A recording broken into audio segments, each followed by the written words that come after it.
Sharanya, let's just start and we wait for Priyali as we continue. So I'd like to just introduce everyone to what we are going to do and how today's discussion would be framed. So first of all, welcome. This is part of the World Refugee Week series that is being organized by Rethinking Refugees. It's an NGO that is primarily that was conceived in Poland, but now it is running in India. We basically work towards raising awareness about anything related to conflict, migration, refugees, displacement, through activities, through webinars, through seminars and even concerts. So that's what we're doing. So every year we've been doing something for World Refugee Week, and this year is no exception. And we would like to start today's the first webinar for the day, and we would like to start today to talk about mental health. We'll talk about the importance of mental health in the field of migration and displacement.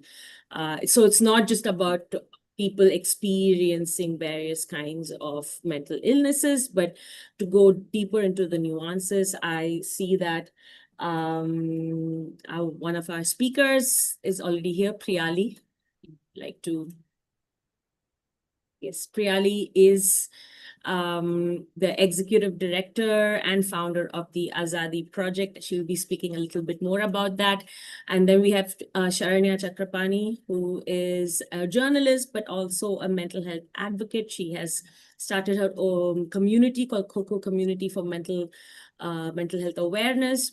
And she will be moderating today's session. I am Sindhuja, so I founded Rethinking Refugees, but I am also a professor of psychology, and I work at a university in Chennai. So, Sharanya, I think the floor is yours. And if you have any questions, please feel free to write in the chat room, or you can send it to me, send me the question directly. You may also raise your hand if you, I mean, the e-hand, if you would like to. And it's going to be a very relaxed, it's going to be more of a discussion-based event rather than a proper presentation, right? So we just want to give you an overview of the situation of refugees in India and globally, and why we need to talk more about mental health from their perspective. All right, Charanya. Uh, yeah, hi. Hello, everyone. So, like Sindhuja said, I also prefer the format of being quite informal, primarily because our both Sindhuja and Priyali have worked so extensively on the ground and studied the subject so deeply that I I would like it if it's informal so that it's also easier like for me to understand the situation, the mental health crisis specifically that they often come across when they work with these populations. So I think it's a good idea. Like I feel in for many of us, right? For many of us, whether it is refugee rights or international relations or cross-border tensions, these are I see that these are subjects that are quite cut off from our day-to-day lives in many ways. I see that there is a certain distance between us and these issues, and there is a certain mental distancing as well.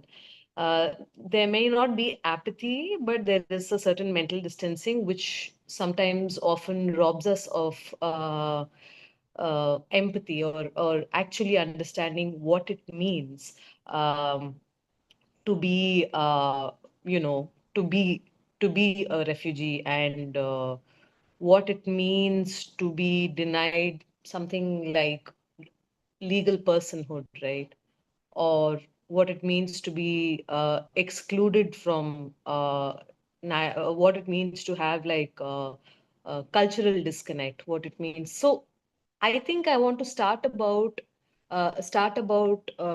talking about this in a way that can really inform us of how personal and universal and human so many of these consequences are for each of us. And at least Coco also tries to do that. Coco tries to sort of demystify a lot of these issues in a way that we can really understand the extent of impact and the extent of damage that any crisis can do to people who are just like us. So reducing the distance and talking and exploring more about quite viscerally what you may be feeling, what all of us can feel when we are, when we are in such situations. We may not be in the very same situations, but like so many things that can make completely destabilize us. So I want to understand, can we start talking about what happens, what is the immediate thing that happens when uh, someone is displaced, loses their land, loses their home, and is you know uh, a certain everything that is familiar, from your home to your routine to your place and your people, when it's gone, when it's under threat, and when time may feel frozen or it may feel blurred, and your body and your brain enters a certain survival mode, right? What have you seen in these situations? And I'd like to hear from the both of you. Can we break it down to some very, very basic human reactions and see, what do you see? What do you see them go through? What do you see their mind, body go through? Yeah. Priyali, would you like to start? I'm happy to Maybe start, but I mean, if you want to start, Sindhu, you're more than welcome to. I would like you to start by also introducing yourself and the Azadi project, if that's okay. Okay, yes, of course. And so nice to be here with you, Sindhu and Sharanya. I think the last time we met together, all of us was in Chennai, probably. So we must make At a that concert. happen. Yes, so we must make that happen again.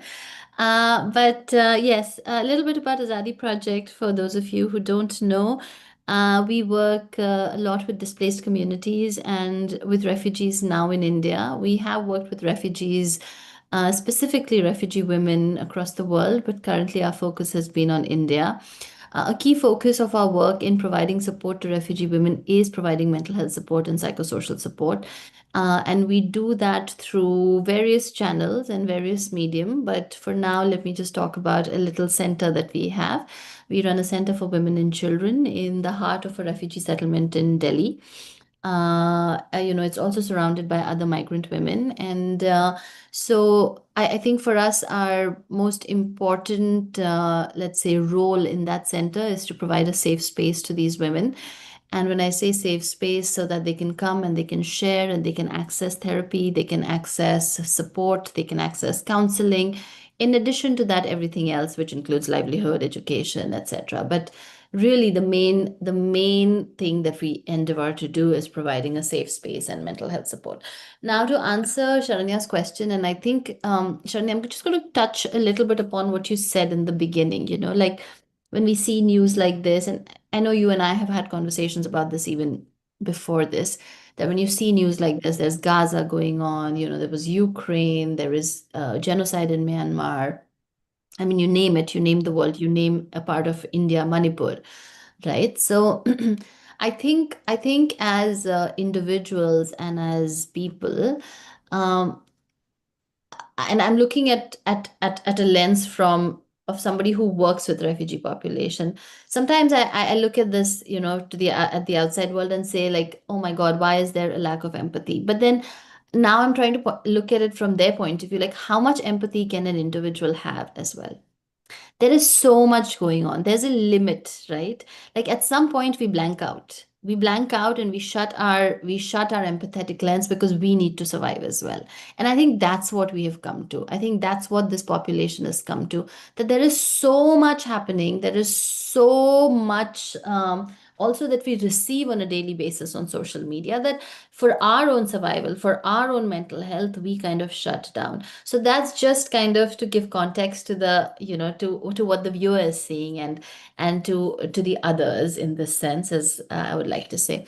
But what does a refugee go through? What I can say is that, in my decade-long work with women refugees and displaced women, I'll speak from the point of view of a women. I think for them, the first and foremost thing is survival, right? I don't think they are at that point thinking that is our mental health to be considered, is our how are we feeling right now. I don't think they have the capacity to tune into what they are feeling, because I think at that point they're basically looking for survival. Like, where are we going to get safety? Where are we going to get the next meal? Where are we going to get baby food?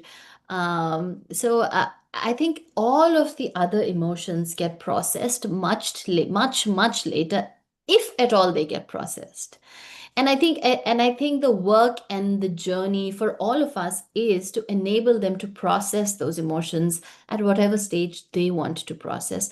But I don't think at that moment, when they are getting displaced, or when they have just faced displacement and they are like, running around for safety, for shelter, the first emotions are definitely survival. So yeah. Sindhu? Thanks, Priyali. So I think what you said was absolutely right. The first thing that they do think about is, can I make it through this journey? Can I go to the place that I'm meant to go? Will I have enough money? So it is more realistic aspects that they tend to think about. But having said that, there has been a lot of work where people have internalized the stress, the anxiety, so without really actually realizing that they are experiencing these really, really harrowing emotions. So one of the problems with, well, I wouldn't say problems, but one of the tricky parts of anything related to mental health is some insight is very important for you to recognize and say, yes, I am depressed. Yes, I am going through anxiety, but that doesn't mean it doesn't already exist. So for refugees and those who are just fleeing war and conflict, they would have extreme levels of anxiety. There is absolutely no doubt about that. But apart from that, they would be experiencing a lot of uncertainty, and that feeling of uncertainty can have a ripple effect on various other domains. So I remember when I was at Moria in Greece. It's for those of you who are not aware of Moria, it is the largest refugee camp in Europe. Also notoriously crowded. At one point, there were about 25,000 refugees, and it was built for only 3 or 4,000. So environments play a huge role. And I remember that almost every other day there used to be someone of African origin who would come to the emergency room with a panic attack, but they would not know how to describe that they're having a panic attack. The symptoms were there, but all they kept saying is that I want to leave this place. I want to go see my mother. I want to see my father. They would be wailing, they would be crying, but they would never understand what's going on. And like Priyali said, for you to understand these things, you need some kind of stability, you need some kind of security, you need some kind of a safe space for you to start internalizing these emotions and trying to seek out. So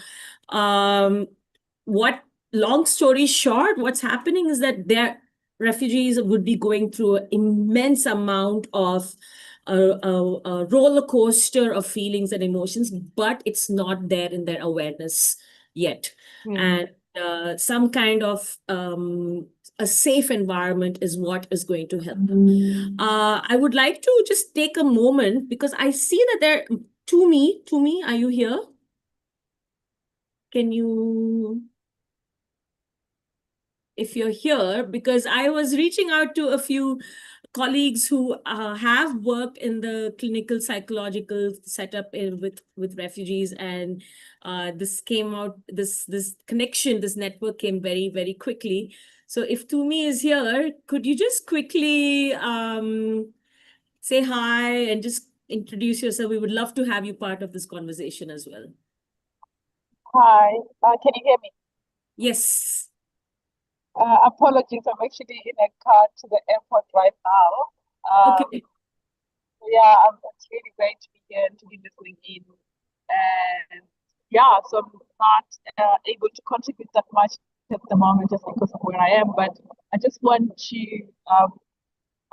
echo what our other colleagues have said here about the state of refugee women. So the population that I work with is in South Africa from different parts of the African continent. And that one of the biggest struggle is just not being able to access the space or the time to process the emotional element of where they are at, but rather thinking about the practicality, the survival, where we're going to stay, we're going to eat, what we're going to eat, and all of those practicalities. And I must say, from a practitioner's perspective, it was, I don't even have the better term to describe this, but I sometimes felt a bit unethical to even broach the question of emotions when people are not yet able to articulate, as you mentioned, the emotional, not able to yet connect the fact that the uncertainty and all the issues that they go through are actually also going along with the emotions, but rather focusing on the practical things. So I totally have experienced that as well, and see that's what's going on. I think the refugee and the refugee for women. To me, the connection is pretty bad. Would you mind just typing out your response so that in case people were not able to understand what you said, they can read it? Would that be a problem? Okay, I'll do that. Thank you so much. Thank you so much. Yes, Sharanya, back to you. Yeah.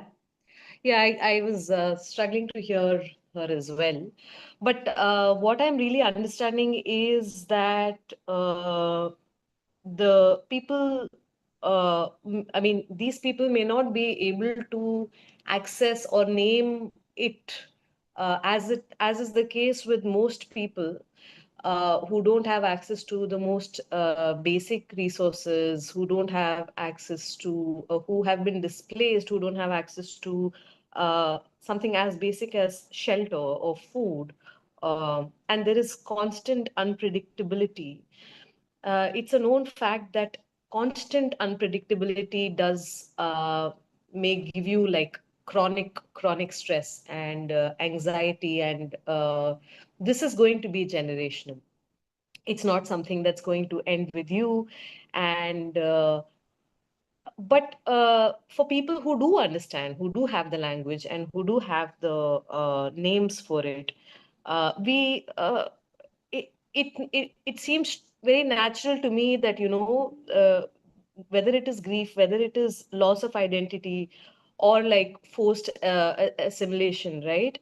That's going to affect someone's mental well-being long after resettlement, because we are talking about something like, let's say, loss of language. In just one generation, their home languages can fade. And I'm just saying, why I'm breaking this down is to really talk about, talk about what would it mean to someone like you and me, right? What would it mean to someone when we are sitting here and talking about it? If in one generation, can we break it down and see what it means when we talk about refugee mental health or mental distress? It means loss of something like your own language. It means loss of access to healthcare or legal rights or like jobs and documentation, and also like a certain social social fabric, right?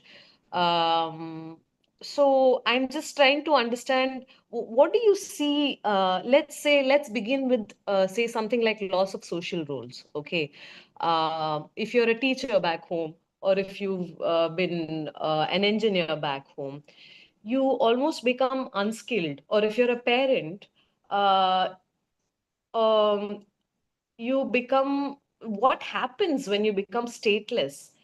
And I'm assuming, from whatever little I understand about mental health, that this collapse of self esteem and dignity and structure, especially in societies that tie your worth to productivity, right? Which is definitely like ours is definitely one of them. Without these rules, and when people feel like they don't matter or belong anymore, uh, what do you see happening? What is the consequence of a loss of social rules, for instance, among these communities? What do you see happening? And I'm going into specifics because we're talking about mental distress in general, and I want to understand how each of these things affect their mental health. Social roles is a very, very important aspect to refugee mental health. So, one of the common themes that you would find amongst people was exactly what you said. I used to be an engineer. I used to have a life back home. Now I'm just sitting here and waiting for my asylum papers. I'm just sitting here and waiting to have that interview, and I don't know if I would be accepted or rejected. So many of them, in many, again, this is from my own anecdotal personal experience and from some research that I have read. Many of them just say, I just want to feel like, I feel like I need to be doing something. This is the sense of agency that we talk about in psychology. Yeah. So I need to have the sense of agency. I need to be able to do something on my own, even if it is something as simple as cutting someone's hair. So when I was at Moria, it was sort of self-sustaining camp to some degree, and you would see a lot of these the Arab refugees over there having their own little things. For example, there was a guy who was making his own falafel. There was a little corner where they were cutting each other. There was a barber, well, sort of barber, makeshift barber. If interestingly, a lot of the eyebrow threading that we are familiar with is very common in the Arab culture. So there were men getting their eyebrows threaded as well. So the social roles aspect is extreme. So it's not just about I want to be a teacher, engineer, philosopher, or whatever it is. It is just having to do something. But there's another a very important aspect of social role, and that comes from the context of children. So one very particular developmental issue with children is that children ages of 10 to 11 or 12, there are these developmental milestones that people go through, but they skip all of that and they are forced to be adults. They're forced to Yeah. look after their family. They're forced to do things like you can see right now in what's happening in Gaza. You have children doing a lot of the work. They are helping the workers clean the rubble, and they have lost their childhood, and that plays a huge role in their development. Yeah. When they grow up, they're not going to have a childhood to talk about, and that is the one of the reasons why you see 10-year-old children talking about suicide, talking about I would rather die than be in such a situation, because the childhood is completely stripped off them. So that is also a social role that we need to consider. Priyali, maybe you would like to add to this with your experience with Rohingyas. Yeah, so I just thanks, Sindhu. I just want to bring the conversation back to India. Um, and And I always say there's a hierarchy of refugees. And I also say that, amongst the refugees, there's privileged and the not privileged, which is so sad and so unfortunate. So I'm going to talk about the Rohingya refugees and I'm going to talk about the Rohingya refugees particularly in India. Um, so when we talk about social roles or social status, I think that's what it means. When you talk about social roles, what are or as Sindhu said, engineer and doctor or whatever roles they had. Um, when you can't have a social status or you can't have a social standing when you don't have the basic documents to access social safety nets. And I think that's what we're talking about in India and the Rohingya refugee population. If you're denied, if you're arrested, if you're detained for having an Aadhaar card or for having a social document which can give you access to social safety nets, where is the question about social standing and social status, right? If your UNHCR card, which you have been given, holds actually no meaning, if you can take that card and go to a school and not get permission, if you can take that card to a college and say, sorry, we cannot enroll you in physical spaces, you can only join online. If you can take that card and go to a hospital and they say, sorry, mental health access is not available to you in a subsidized rate, you have to pay from your pocket, which is about 1200 rupees an hour, then what is your social status and social standing? You cannot access labor markets, you cannot access schooling, you cannot access hospitals, you cannot access anything which means anything to an individual who needs to survive. So I think that's what we are talking about when we look at Rohingya refugees in India. And I think for that to even come to a conversation where we can start talking about basics, we have a long way to go. We have a lot of advocacy to do, and that advocacy is a blip right now. Mm. Right. No, I remember this because Priyali, I remember playing a very small or a very small contribution, making a very small contribution to a policy paper we did, remember, on the Rohingya refugees in India. And one of the things I remember was that there is a community here in Chennai where I live, and they were talking about um, the same things, right? I mean, they just wanted their children to go to school. That's it. Like they just wanted that more than anything else. There was problem because there were some people who were helping them get the Aadhaar, but suddenly they were not supposed to be having an Aadhaar card. They were so they so their education was disrupted, and uh, all that mattered. And then they had like they had like parents, mothers at home, back home. They were fearing for the lives of their families back home, and they were often wondering if we'll ever be able to meet each other. And one of them was telling me about how he's on a call with his mother every day, and she's crying every day because she doesn't know that she'll ever be able to see her son again, ever in her life, right? So, And that is like, again, I'm trying to see, can we imagine what something like that can do to some people like us? Like, I mean, can we imagine what it, if you were displaced, forcibly removed, and you are suddenly in another country, and everything is new, the culture is new, it also depends on the how the where the what is the position of the host country, right? All these things, everything is new, and here you are, you've lost so much, uh, and you just want to educate your children. Why do you think that is the case? What do you think these people they are hoping to achieve if their children are educated, irrespective of where they are? So, can I just digress a little bit since we're talking about mental health, and Sindhu, you can come to this education point. I just want to say we also have to look at the intersectionality of women, right? Because when we're talking about mental health, when we're talking about social status, we're talking about social standing and their roles, we have to look at what refugee women are actually going through and how much more that is compared to the other refugee population, which is obviously male, or I think gender. When I say what refugee women, I also want to say gender minorities, right? So because the women who come, and I know Kashifa, who's my colleague, had just joined and I think dropped off, and she is a psychologist and she does a lot of counseling. So if she was here, I would have actually brought her in. But from the counseling sessions we do, and from the and from what we hear from the women who come to our spaces, what we hear is they are not only dealing with what they have had to endure in their home country to flee and the journey, which has also meant a lot of violence, but also sexual violence, right? It has meant sexual violence in their home country. It has meant immense sexual violence along the journey because they are the most vulnerable state, and they get uh, they get attacked.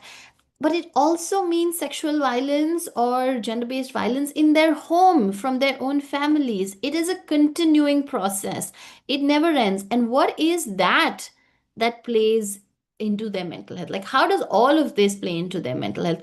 They know that they're vulnerable, they know they don't have access, they know they cannot leave their husbands, because where will they go if they leave their husbands? There is no place to go, right? So they are forced in those confinements. So, what does this do, all of this together, to the mental health of a refugee woman? I think that is also something to talk about.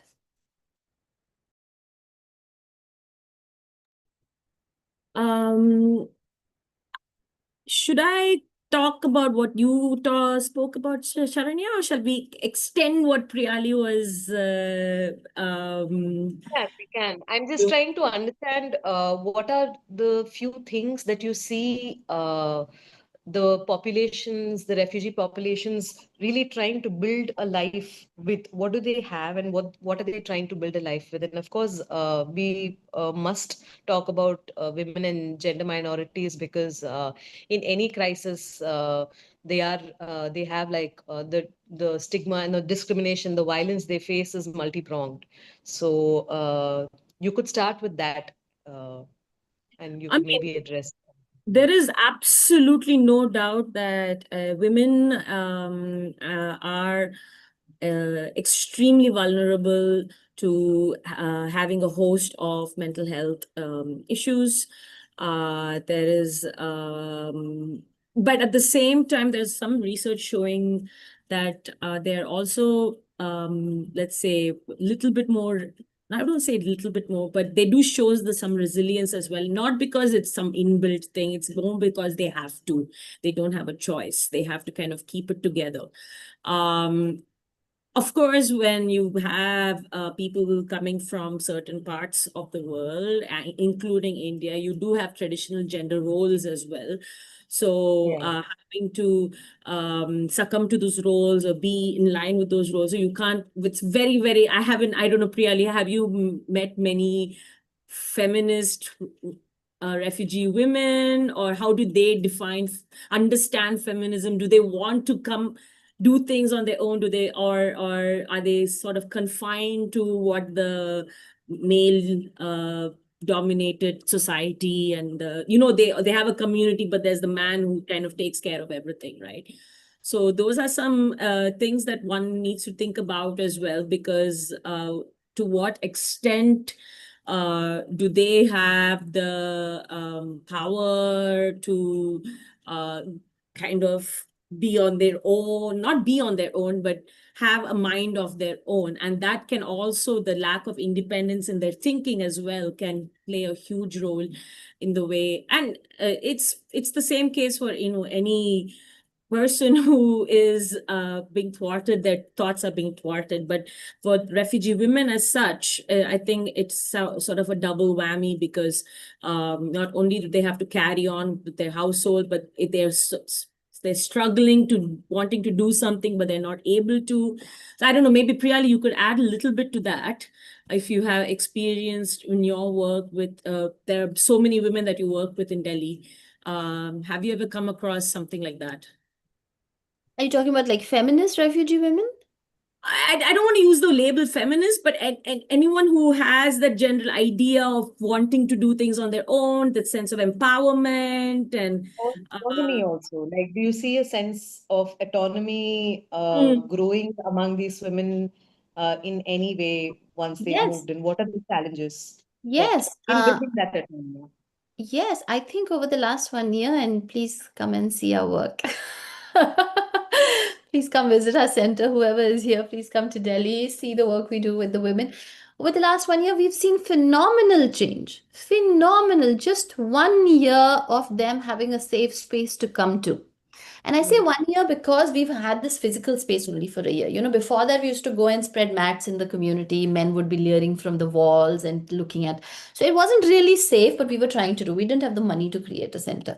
But now, for the 1 year that we have had a center, we've seen phenomenal change.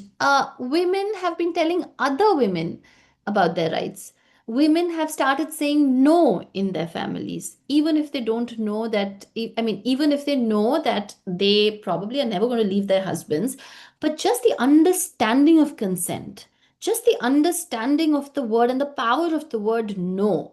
They've started understanding that. We've heard conversations between two women saying that, कि हम यहाँ पे आ रहे हैं इतने महीनों से और हमें ऐसे लग रहा है अब आप भी आओ आपको भी बेहतर लगेगा आप you will get a voice, you will have support. And in our counseling sessions we always tell women that and specifically focusing on domestic violence and gender-based violence here, again in the context of a refugee and displaced population, saying that, we are not pushing you to go to the police station because we also understand what it means for a refugee woman, a Rohingya refugee woman in India to go to the police station. She's not going to go to the police station and complain about her husband's gender-based violence because she doesn't want to get deported or she doesn't want her husband to get deported.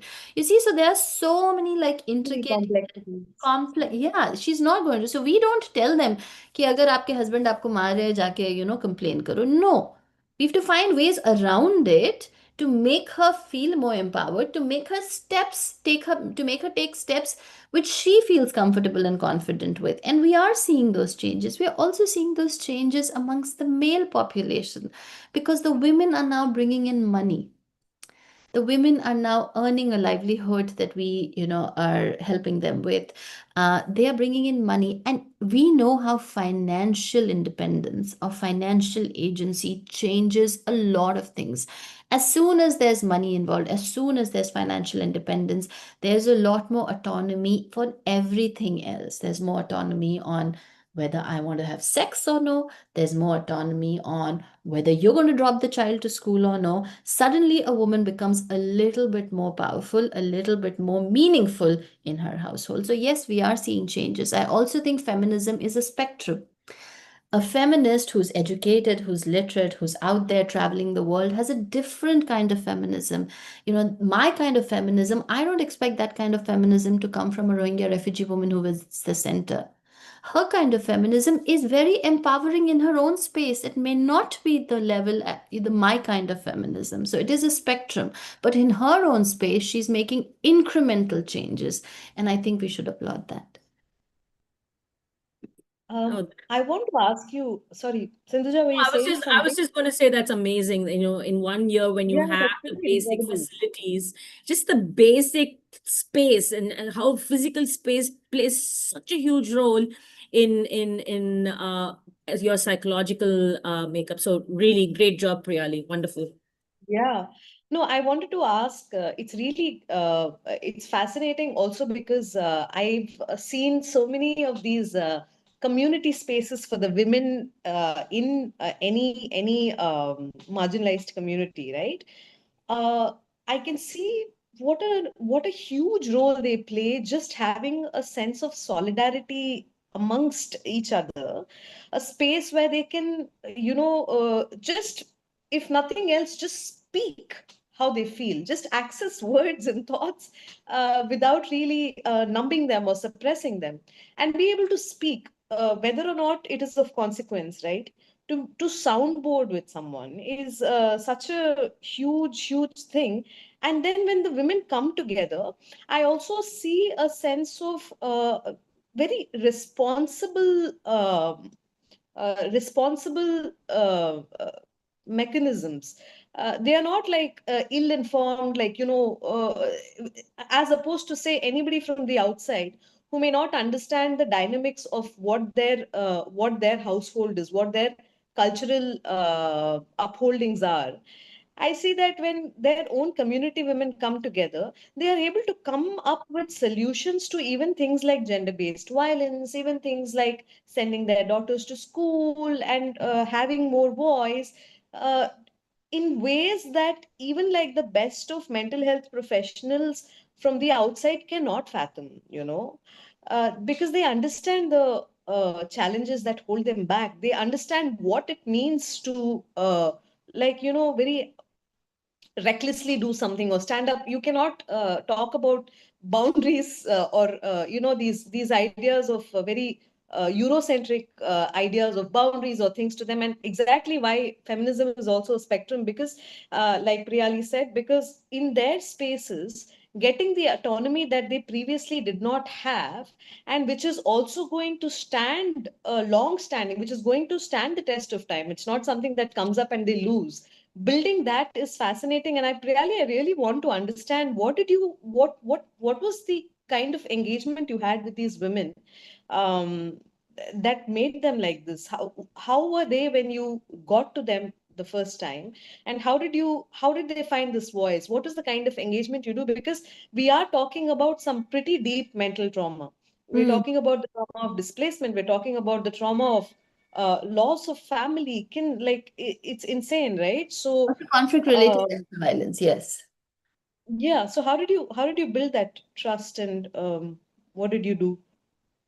Thank you. It's a great question. So we have been going into this particular community for years now. Like I said, the center came up, the physical space came up only a year ago, but they knew us, right? So we would go every other month, every once in 2 weeks. We would spread mats, we would call the women, we would talk to them, we would do distributions. So I think the first and foremost thing, the most important thing is for people to know these people are not going anywhere. These people keep coming back, right? So they're not going anywhere. They're not here only when the news breaks, and they're not here to put mics on our Yeah. face and to get, that's usually what happens. To know that these people keep coming back, that maybe we can ask them something, and they will respond. So that first step, I think we successfully did even before the center was created. So when the center was created, the women now knew that they didn't have to be watched by men when they were talking about their problems, because earlier there was always this hesitation, koi sun raha hai, koi dekh raha hai na? So when the center was created, they started feeling comfortable to come. We also made sure that they didn't have to travel. So we found a space, we rented a space which was just within the settlement, which was, for us, it was extremely important because we know how women do not have the time. And wherever there's money involved, and even taking 5 rupees rickshaw, they will not be able to come. So we wanted to build it right where they are. And then we told them, you just come here. There's a fan here. There's thanda pani ka cooler. You just come here. There are mats. There are cushions. You can just lie down and rest. You don't have to come here with any agenda. No agenda. आप यहाँ पे आओ, आराम करो, Yeah. rest करो. Whenever 9 to 5, this is open 5 days a week. You can come here, do whatever you want to play games. You want to chit chat. And then slowly, as we started seeing more women coming in, and when women would come in, there would be organic counseling happening, right? They would Yes. not only talk to each other, but they would talk to the people, our colleagues who are, the lifeline of the center, who run the center. They would talk to them, कि आज हमारे घर में ये हुआ. So when you start talking about your issues, you start knowing that somebody is listening, you start enjoying that space. And then they started telling us, we didn't say कि हम आपके साथ mental health provide कर रहे हैं, हम आपको therapy दे रहे हैं. We didn't say, we didn't use those words. We just said, you come here, we are here for you, you rest, you relax.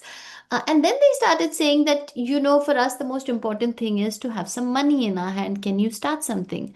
And so we brought in 10 sewing machines. The minute we brought in 10 sewing machines and we brought in trainers to teach them how to sew, there were so many more. There were so many more that we had to actually put them in batches. That from this day to this day, on this hour, this group will do, and that group. And within that, we started doing English literacy and Hindi literacy classes because they needed that for interviews at UNHCR for any kind. So it is they who directed what they wanted, and we just followed. We didn't plan this, we didn't plan an agenda for them. They directed, and we followed. And I also want to say that this was something which was not just us, not to mention the organization which funds us because they fund us, but Mariwala Health Initiative, which supports us, is an immensely socially conscious organization. And Yes. just to give them the credit for when their people were talking to us, their agenda was very clear. They said, we don't want quantitative feedback from you. We don't want to see how many numbers came. We want you to respond to the community. However, you want to respond to the community, the way the community needs it. So we had that support that we could make it happen that way. So, yeah. I think that's great, because I wrote about this also, and it was such a frustrating story, because you talk about organizations that aid that offer philanthropic aid for mental health, and how some of their metrics are very, very, very unrealistic and unsustainable, because especially in when you work in these spaces where you are dealing with complex trauma, and like it is going to take time. And I definitely, I mean, big shout out to MHI. I'm also very, very much in awe of the kind of work that they do. Um, but I want to understand, like, what is the like? Can we speak about faith, rituals, and community memory, and practices and sources of healing that you guys have seen these communities have amongst themselves? What roles do they play in keeping them resilient, and not just keeping them resilient, but also keeping them going in states where they don't have, you know, a legal status, or where there is imminent danger all the time? What are some things that keep them going? So in Chennai, you've been to the Rohingya settlement here in Kelambakam, Yeah, and yeah, they do have a makeshift mosque over there, if you remember. It looks like a little classroom, but they used to call it a makeshift mosque until they actually started going, or rather they were accepted in the community to actually go to a real mosque. So for them, having this sense of religious freedom is extremely important. I mean, we are in a very tumultuous time in India where certain religious minority groups are getting persecuted. So that, I guess that's one nice thing in Chennai. The area where they are at, it's quite safe. Children go to schools to learn more about the Quran. So they have that religious freedom that they're able to do. So that is one thing that is very important. One more thing that I noticed, that they have incorporated religion-based therapy in camps. So when I was again in Moria, there were a lot of African women, especially from Eritrea and Nigeria. And for them, they wanted to know more about what does the Bible say about certain things. What does the Bible say? How can I take verses from the Bible and try to understand it in the context of my mental health? So there used to be a sort of a circle, and there was a Christian counselor who obviously knew a lot more about the Bible than I would know. But she was there, and she was doing her counseling session, but it was faith based. So actually, even in a women's Christian college in Chennai, they do something known as Christian counseling. So so it's religious based counseling. I mean, to some people it might not make sense at all, but for some others it gives a huge sense of structure.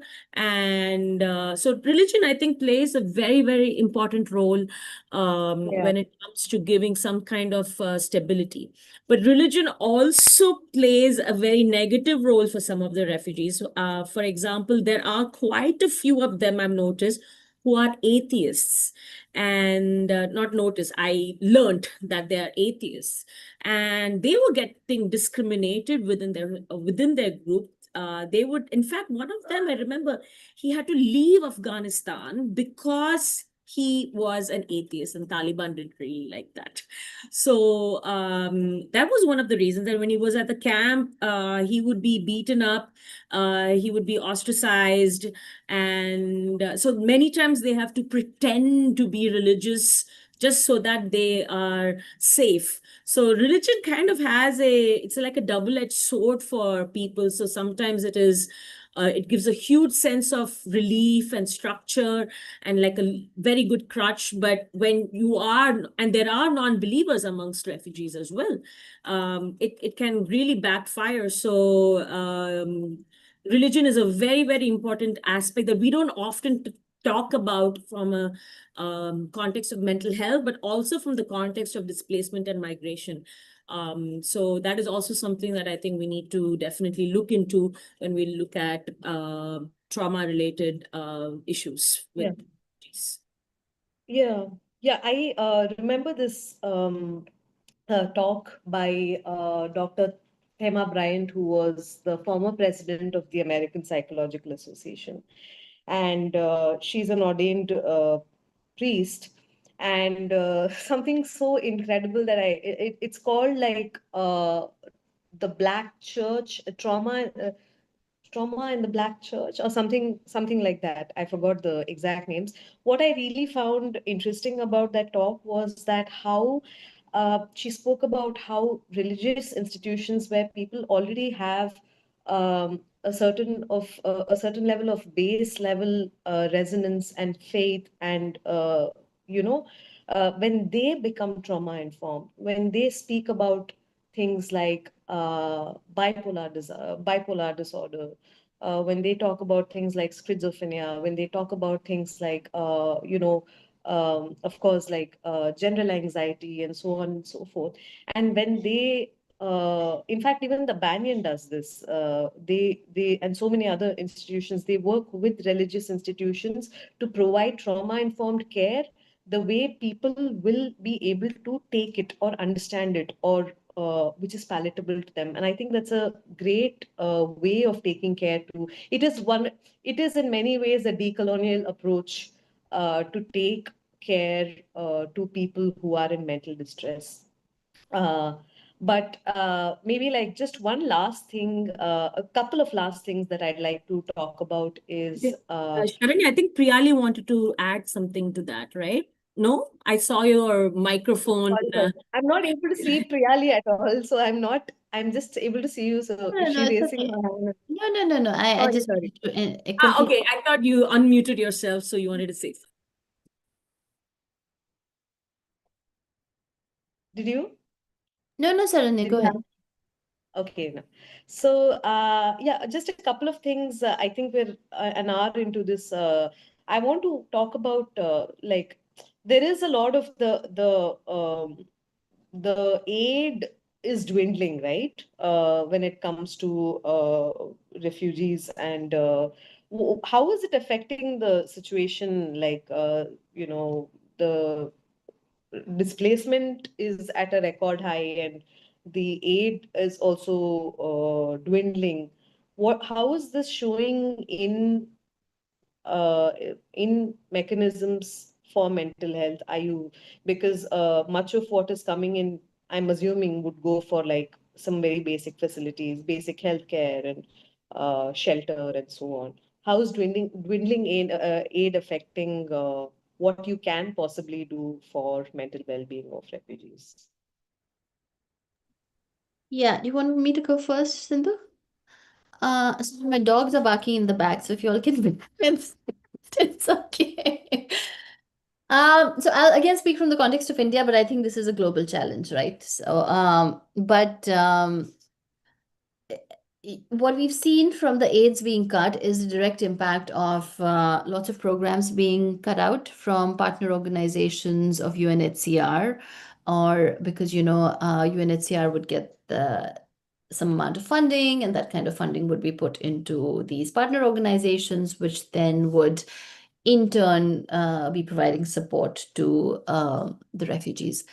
When we talk about the kind of programs and the kind of support which has been cut out, it has been programs like menstrual health, menstrual and maternal health, a distribution of pads, um, uh, packages, or what are those called? Uh, Financial aid packages for senior citizens. And then I think a lot, I think people with disability, some people with disability have had their financial aid packages cut out. And so all of this to say that when the most vulnerable people, for their most vulnerable situations, have that support system or that support line cut out. For example, an older person who probably is, age-related disability cannot access aid, when a woman cannot access sanitary pad or menstrual and mental health workshops or maternal health workshops. The most vulnerable people have their lifeline cut out. That is going to directly impact their mental health. And maybe the consequences of that we will see unfurl at a greater number, in a greater number, as and when time passes. Because right now, people are still working with their reserve. When I say reserve, I don't just mean financial reserve. People are working with the reserve they have within their minds and their bodies. And at some point, that is going to completely replenish, like that's going to completely get depleted. And then we are going to see a huge impact. Yeah, from a larger context, I mean, we're talking about aid being cut. We're also talking about aid not being able to go to certain places when it's supposed to be there, right? So, I got some interesting messages on Instagram from people from Gaza. I have no idea how they got to know my profile, and they spoke about what was going on, and the first thing that they asked, they need money for survival. And it's, I mean, they could have just, it could have been one of those schemes as well, but they specifically said even if it's $5, and they had GoFundMe web pages at other sites that some other volunteers had created for them, and they kept saying that there's lack of aid, lack of support, lack of food is not only getting them physically exhausted, but they don't know, they're resorting to they actually using their time, their money, their resources when they have internet to reach out to random people in India. So I found this very interesting in terms of they were that desperate to find some form of aid, and not having aid. I think this population has already seen the consequences of, or experiencing the consequences of not having aid. And this is also interesting, while you see that aid is there, but it's not coming to them. So that is even more frustrating when you really think about it. So that frustration will add to existing mental health trauma. So, but aid is such a huge important factor. And it's also one of those factors that people always shy away from when it comes to donations, right? So even when, for example, when we do charity concerts and we're raising money for Gaza, oh, what is it really needed? Or what will what difference would 500 rupees make? Things like that. But it makes a huge difference if each of us start actually contributing 100 and 500 rupees, for example. It could make a huge difference. So one thing that we as a society need to understand is, yes, there are systemic places where aid needs to be delivered to refugees, but we can also do something. And if it's just that we're sitting here and people are everywhere else, what can you do? You can donate towards some aid, because that is actually very much needed. And there are many NGOs, small NGOs, who are doing their best to try to get this sorted. So I think that's one thing that people always ask, what do we do? What do we do? We are sitting here, what do we do? So, okay. I'm gonna plug Sindhu. Thank you for that segue. We are raising funds to vaccinate 100 refugee girls against cervical cancer vaccinations, because they can't access cervical cancer vaccines, and Yes. they're a very vulnerable population. Where are they going to get 6,000, 5,500, 6,000 rupees for to get those two doses? They don't have access to hospitals. So please, if you want to donate, we are raising for 100 girls. Please reach out to me or to Sindhu. Yes, absolutely. To me, yes, you have your hand raised for a while. Thank you so much. I'm finally at the airport now. Can you hear me? Is it Nice. better? Yeah. Okay, Hello. that's great. Yes, I just wanted to add to the issue of aid being cut in general. But I think in the South African context in particular, it's also this political backlash on the migration issue. And of course, that obviously adds to the mental health issues that are already there, as you know, as you've all mentioned, around what actually life looks like for someone who's migrating and losing all these aspects of themselves. But I think what we're struggling with, similar to what's happening in Gaza, is this issue of the general, almost like blame for migrants and for migration as a phenomenon that is happening in places where people are not able to live anymore. And for whatever reasons that people do have to migrate. So I think that it is very scary what we've seen in South Africa when working with migrants is just this feeling that all the systems, even the state itself, even though the laws do allow for those access for people who are coming from in terms of our constitutional rights, that those are actually being overturned and how migrants are actually used as scapegoats. So they are just dealing with compounds of issues that actually do add to the mental health challenges. So yeah, I think it's very scary. And as a society, as you've mentioned now, that we should actually not get in the trap of saying, you know, I don't know what to do, I don't know what I can do, but that we continue to, you know, break the siege, you know. And yeah, so that's a big contribution for South Africa, at least from our side, and I think for Gaza as well. Yeah.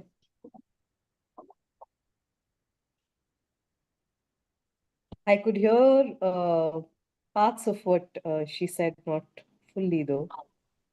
I think But thank you so much to me for pitching in.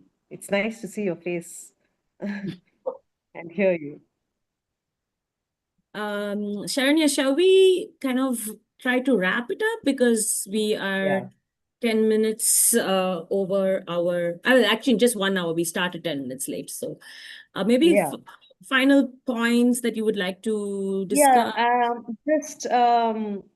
I think this is I mean it's we can go on discussing. It's just there's so much that we can talk about, and this is at least like a beginning of some conversation, and I'm very, very grateful that you've roped me in for something like this. I mean, I'm learning a lot as I'm talking to you guys as well, because this is an area that I'm not really versed in.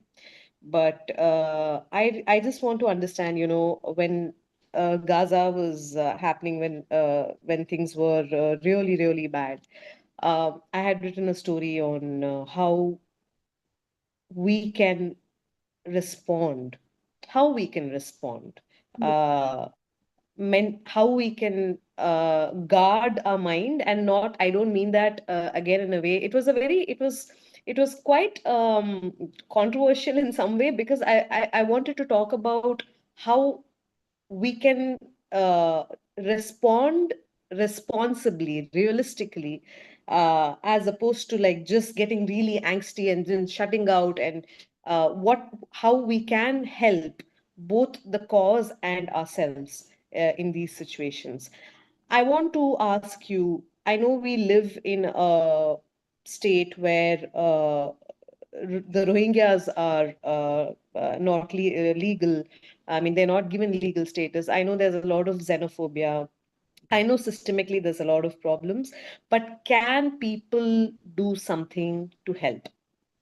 Is what I want to know. Realistically speaking, can people do something to help this cause? If somebody resonates and they really want to do something, what can they do? I think there are different, oh, sorry, Priyali, go ahead. Go ahead, Sindhu, go ahead. I was just saying there are different avenues, right?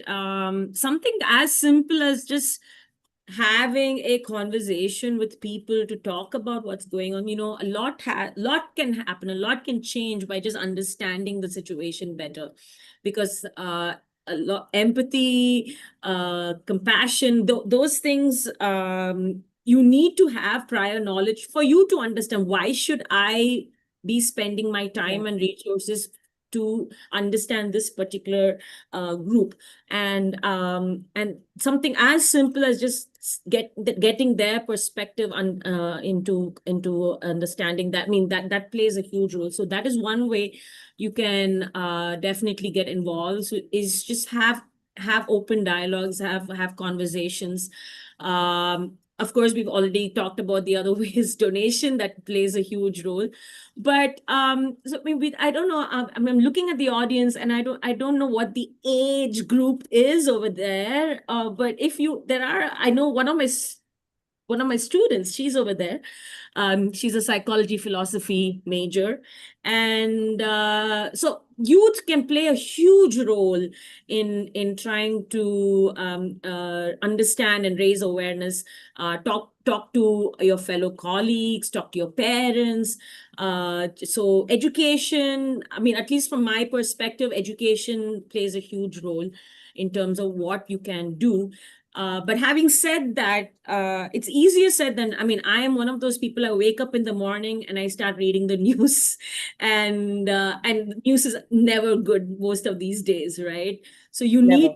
it's easier said than done to say, okay, you need to limit yourself. So you need to find a way to, protect yourself as well. So if you think you can handle it, go for it, but try to understand the situation better. Yeah, Priyali, maybe you can add to that.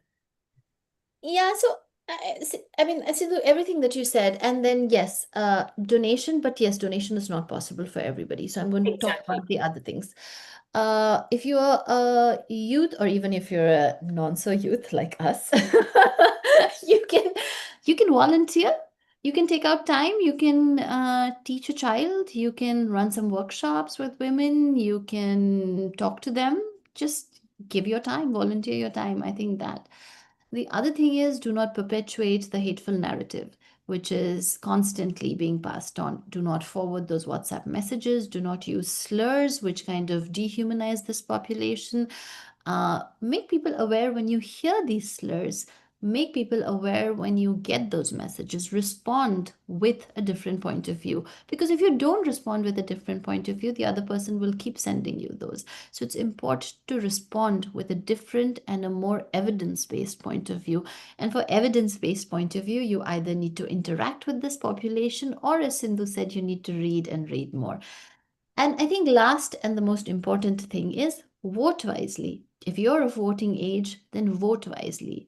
You should be aware of which are the political parties which have political agendas related to this group. And then make your decision about, do you want to play into that political narrative? Do you want to play into that political agenda? If not, then don't vote for that political party, because voting wisely changes everything. Yeah.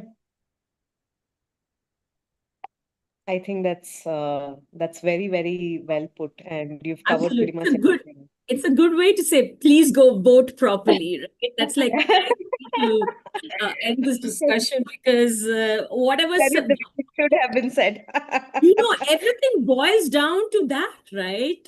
You vote for someone, and then you have bombs flying in Iran at this point. It's just it's immensely important about who you vote for. And again, before you vote, don't use simple heuristics as to whether you like this person generally, whether this person looks good. I know many people tend to do that in terms of just looking at the attractiveness factor. I know who you're talking about. I know who you're talking about. You do?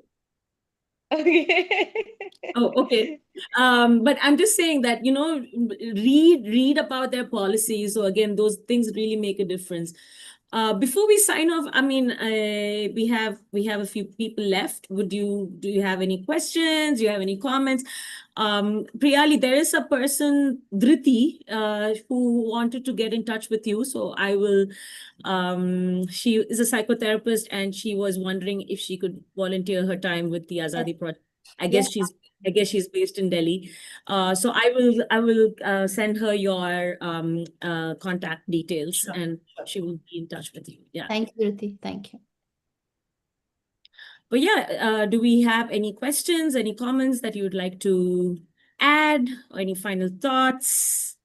like Sharanya pointed out, this is a long, long, long, lengthy discussion that we can't really Yeah. capture in an hour, 10 minutes.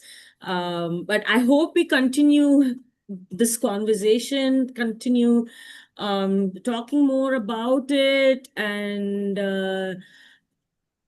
and I think really came up with this very, very, very important point. If you know something is wrong, speak up. I think that's extremely important. And having said that, if you don't have any more questions, I would like to thank our guests. Sharanya, thank you so much for moderating this session. Oh, wait, Mitul has a question. Yes. Yes, thank you, Sindhija. Less of a question, more of a wondering actually. We began the conversation with how the first requirement of a community that is a refugee is survival, and how the understanding of requirement of understanding emotions or mental health care comes in much later. And my wondering is, as practicing professionals in this field, we recognize that this is a community that does definitely need support in terms of mental health, right? And unlike conventional therapy, they are not required to be volunteering to understand that I have anxiety, please help me. And like Priyali was saying, that mental health well-being doesn't necessarily mean talk therapy. Just showing up time and again that you did with the Rohingyas can also act as a process in supporting a refugee community. Does that make sense? Is essentially the question. That to not look at it in a linear way where once they've gotten some form of autonomy, some form of agency, some form of settling, and then we intervene with mental health support, rather than looking at it also from wherever it is possible for us to intervene. Yeah. Can I Does that respond make to that sense? quickly? Yeah. Yeah. So, Mithil, I think this is a great question. Yes, showing up definitely. Uh, Having a safe space or a space for them or somebody to talk to them, definitely. Having said that, I also want to emphasize here that not all cases can be solved just by this. When we're talking about refugee population, displaced population, which has, history of trauma, the kind of issues that they have can be extreme. For example, we have women who have multiple dissociative disorder. And not just one, we've seen this in a lot in this population, similar kind of manifestation where people start having seizures, they forget who they are, and that goes on for days. Sometimes people take on multiple identities. We cannot address that by just showing up, and we cannot Sure. address that by just having a safe space. Yeah. But we Yeah. can recognize that by having Yeah. that safe space and by showing up. And then Yeah. to connect them to professional therapists who can actually address that, professional psychologists who can actually address that, raising Yeah. funds for them so that they can pay for that. I think that is our role. So I think it's a very more holistic role. I don't want to say just showing. Sure. Yes, showing up is very, very important. That is the first step. Yeah. Yeah. Yeah. No, I get that. I get it. Thank you. If I can just add a couple of things to what she said, I think this is something even like at Coco, I'm struggling and really trying to find out ways because so much of what is really trauma informed and really sensible, sensitized approaches to modalities of therapy are also quite expensive. And I'm very aware that as they must be, because these are specializations people go through, and obviously, like we all know, there's a disproportionate deficit. I mean, there's a deficit of mental health professionals who can show up in these ways, and they must be compensated fairly. But finding resources to get such help to such extremely vulnerable populations is such a challenge. You can think of sliding scales, you can think of so many other things, but unless there are organizations like MHI, anybody who is directing their funds to like in realistic ways to long term work, it does Mm. become very difficult to take these modalities to these vulnerable populations. And there is also only so much you can do. What Priyali has done is incredible. I mean, in that space, creating change, and actually not just creating change, giving women the autonomy they did not have before, is in itself is I would think of it as like a huge deal, right? It's very big, but like it still remains a challenge. There are so many people who need to be resilient because systemic change is going to take time. You need to have resilience built inside you. You need to have enough support system. You need to, the onus is not on them to sort of change, but there is an urgent requirement for that resilience and for that for to keep going on. So it would be great if anybody who's watching, or if anybody who's watching knows someone who has ideas that can uh, give some shape to these solutions. Yeah, I just wanted to say that. Thank you. So we actually started this program with Youth for Politics, and it's called Yeah, and we've yeah, started. We have a sort of a collective of psychologists and counselors, and we just rallied up together. We have about 20 of us, and we are all ready. When I say we, I meant I can't technically, yes, yeah. ethical reasons, but we're all ready to support people who have been displaced. We're all and work with people who are conflict ridden. This especially came into being after Pahalgam, and a lot of Kashmiri people were getting discriminated and they were going through a lot of stress. But having said that, it's really very overwhelming to see how many people have come together. But there is a huge problem because building trust online is very difficult, and finding that space with someone random. Why are they there to help us for free? What is their ultimate goal? Are they just trying to do this to get some kind of publicity or something? There are so many questions that you get to ask. So initiatives, yeah, we are trying a lot, but it's a very, very complicated issue because when it comes, even for people who are not conflict ridden or who are not from a displaced community, if you want to go see a therapist, you will be thinking really hard before you say, okay, now is the time for me to go see someone. And even when you go to that person, you're not going to disclose everything. There are so many things that you will still keep to yourself. So there are too many nuances. So um, I would say that start with little things that can give you some kind of security, can build trust. And then we move on to more, intense therapy related. I mean, dissociative disorder is you need a psychiatrist. There is no other way around it. But people on the verge of, let's say, being diagnosed with a major depressive disorder. So having these little things in place can actually make a huge difference. So if anyone works with this population, I think this is something that you can definitely consider. One thing that I remember when I was in Moria is what many refugees were saying, that we want a sense of normalcy. We don't want to keep talking about our trauma. We don't want to keep talking about our experiences. We don't want to keep talking about why I fled my country.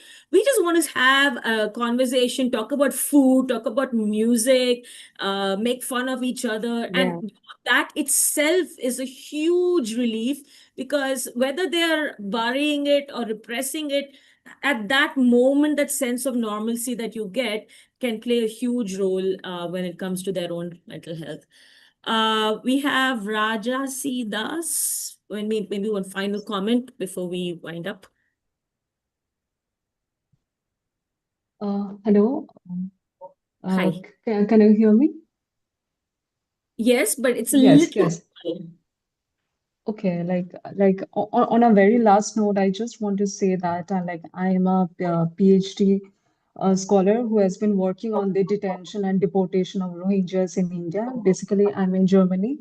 So I have already reached out to Miss Piali. So on that note, I also wanted to know from her if there is a way that if we can volunteer to help support the Rohingyas, maybe, in providing monetary or any other kind of financial or other way of like support to any girls in their education or maybe in other ways. So me and my networks in academics, so we really want to do that. So and it's just like a very thankful note from us, like the work which you are doing, the mental health and all these things are like very important. And like people these days, they are like very skeptical, like opening and coming up and saying these things up front. So it's like it's wonderful that work which you are doing.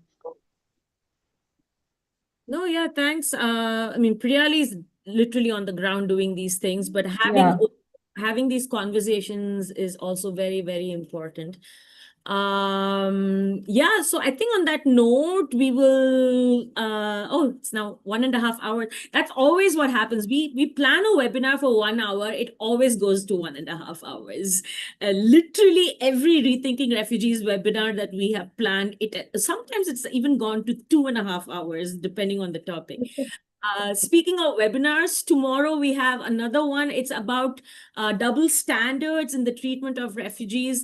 It will be a slightly more academic based talk because we're going to have my colleague who I work with, Dr. Emanuele Politi, who's from the University of Brussels.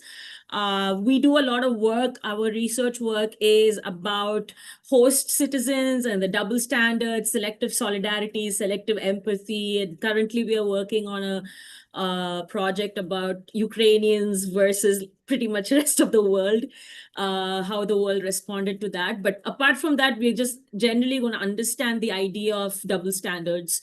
So if you have already registered, I will be sending you the Zoom link to that webinar. And again, thank you so much, Sharanya. I guess Priyali has left because she has some work. Thank you so much, Sharanya, for your time, and Thank you so much. hope to see you all tomorrow.